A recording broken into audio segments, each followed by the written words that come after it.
potong dulu ya cukup. Gede banget ikannya tuh. Tuh, Dek.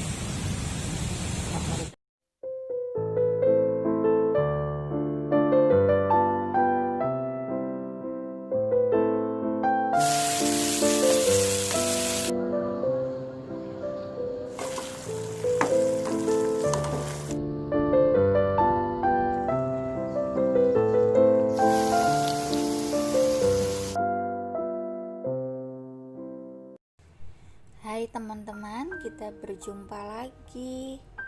Hari ini saya mau masak ikan hasil tangkapan suami saya. Jadi katanya ikan ini namanya ikan huaho. Ya, ini filetnya dipotong besarnya sesuai selera masing-masing ya.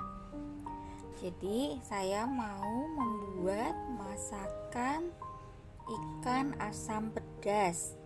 Nah, kalau di Kalimantan, ibu saya sering masak ini itu menggunakan ikan baong. Jadi ikan baong ini teksturnya seperti patin ya. Nah, kalian bisa lihat bahan-bahannya. Ikannya jangan lupa dimarinasi supaya tidak terlalu amis baunya. Kemudian bumbu halusnya nanti kita haluskan terpisah ya.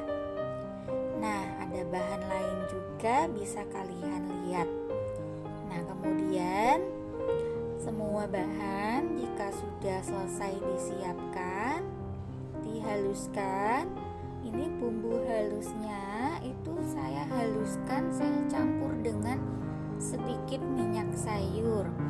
Jadi supaya prosesnya lebih gampang ya. Dan di sini saya gunakan tomat. Jadi jika kalian ingin menggunakan yang lain boleh ya. Kali ini saya gunakan tomat. Nah, ini asam kandis. Jadi kalau tidak ada boleh diganti dengan asam jawa biasa. Dan saya juga gunakan air jeruk nipis. Asam kandis itu aromanya khas ya. Kalau di Kalimantan kita sering menggunakan asam kandis. Nah, ini saya menggunakan cabai, itu saya campur cabai segar dan cabai kering merah seperti ini. Tapi nanti direndam air panas dulu yang kering ya. Nah, ini kemiri saya gunakan yang sudah disangrai. Jadi nanti ada sedikit video cara menyangrai kemirinya. Nah, ini bahan lainnya, serainya digeprek, kemudian ada lengkuas dan sedikit jahe. Daun jeruknya jangan lupa ya, sama daun salam. Nah, ini minyak yang tadi saya katakan untuk memproses bumbu halusnya. Kalau misalnya diulek sebenarnya tidak perlu menggunakan minyak ya. Nah, ini garam dan lada. Kemudian ini air kaldu ikan. Ini dari freezer, jadi masih ada es batunya ya. Nah, ini cara menyangrai kemirinya. Jadi saya itu sering beli kemiri, kemudian saya sangrai tanpa minyak ya. Kalau disangrai itu artinya tanpa minyak, seperti digoreng tapi tanpa minyak. Jadi sampai harum dan kering, kemudian ditunggu sampai dingin, baru kemudian dimasukkan ke dalam toples. Jadi kapan saja mau digunakan tinggal diambil. Nah, kemiri ini bagus untuk kesehatan ya. Ini cabai keringnya direndam dengan air panas dahulu sampai lembut, kemudian dipotong-potong seperti ini dan dibuang bijinya. Jadi yang sebelah kiri ini cabai segar, yang sebelah kanan cabai kering. Kalian boleh menggunakan semuanya cabai segar atau cabai segar keriting dicampur dengan cabai merah yang besar ya. Nah, kalau saya kebenaran ada cabai kering warnanya lebih cerah, Jadi saya tambahkan cabai kering. Kemudian kenapa bijinya dibuang? Karena saya tidak terlalu tahan dengan rasa pedas. Jadi kalau misalnya kalian suka yang pedas sekali cabenya, bijinya boleh tidak dibuang, tapi hati-hati ya, itu bisa menjadi cikal bakal suatu penyakit juga, biasanya penyakit usus. Nah, ini kita proses bumbu halusnya. Nah, ini tujuan saya memberikan sedikit minyak, jadi supaya lebih gampang diproses. Karena di sini sudah saya tambahkan minyak sayur, nanti pada saat menumis bumbunya, bumbu halus ini saya sudah tidak tambahkan minyak di wajan karena sudah ada tambahan minyak sayur dan juga ada kemirinya ya. Jadi seperti ini. Nah, kita harus masak sampai bumbunya benar-benar matang, wangi, berubah warna, baru dimasukkan daun salam, daun jeruk. Jangan lupa diremas-remas supaya aroma segar dari jeruknya keluar. Kemudian tidak lupa dimasukkan lengkuas dan serai yang sudah kita geprak tadi.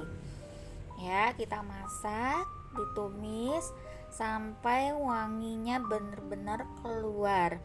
Seperti ini tuh, kalian lihat sendiri, minyaknya keluar sendiri ya teman-teman. Nah, seperti ini. Nanti kalau misalnya kalian tidak punya air kaldu ikan, kalian bisa menggunakan kaldu seafood, misalnya kaldu dari kulit udang, atau misalnya mau kaldu ayam juga boleh, atau air mineral biasa juga sebenarnya tidak masalah ya. Nah, setelah ditambahkan air kaldu, kemudian dimasukkan asam kandisnya.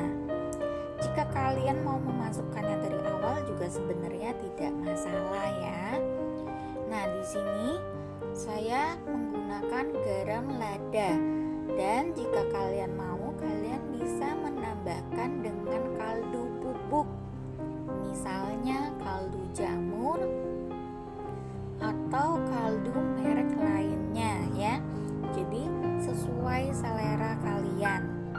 Nah, biasanya kalau ibu saya masak itu setelah bumbunya wangi, sebelum dimasukkan air kaldu, ikannya langsung dimasukkan karena kan gelondongan ya. Kalau di Kalimantan itu hanya dipotong berapa bagian satu ekor.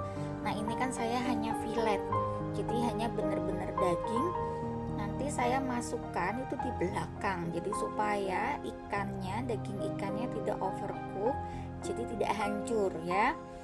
Nah, ini kita bumbuin kuahnya. Nanti jangan lupa dikoreksi rasanya, sudah pas belum di lidah. Kalau misalnya sudah pas dan kuahnya dirasa sudah cukup ya, ini kita masukkan ikannya, kemudian barengan sama si tomat ya. Nah, jika tomatnya sudah masuk, itu saran saya masaknya jangan terlalu lama. Kalau bisa dari tomat masuk sampai dimatikan apinya tidak lebih dari 3 menit. Kenapa? Supaya vitaminnya tidak hilang semua ya.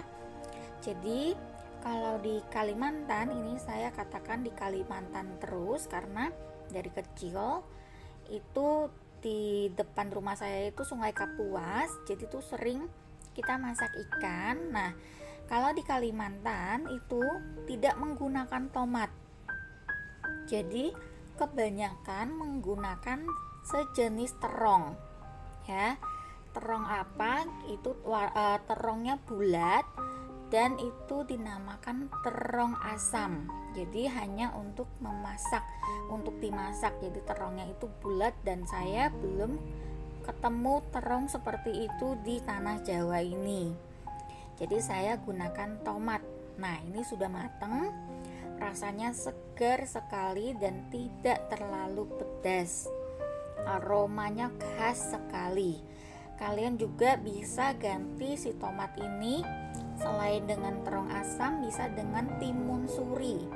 Timun suri ini juga di tanah Jawa saya belum bertemu ya, saya belum menemukan, karena timun surinya itu di Kalimantan memang dia besar, tapi memang untuk dimasak ya, jadi tidak bisa untuk dimakan seperti lalapan seperti timun biasa. Nah, jadi karena di sini saya tidak dapat timun suri ataupun terong asam, jadi saya menggunakan tomat ya.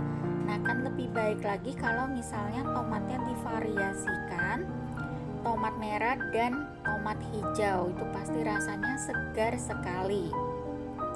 Kemudian ikannya juga saya tidak masak terlalu lama, jadi masih benar-benar fresh. Pokoknya enak deh ya. Kalian bisa coba jika tertarik dengan resep saya ini. Dan semoga ada masukan dari kalian. Terima kasih ya teman-teman sudah menonton video saya.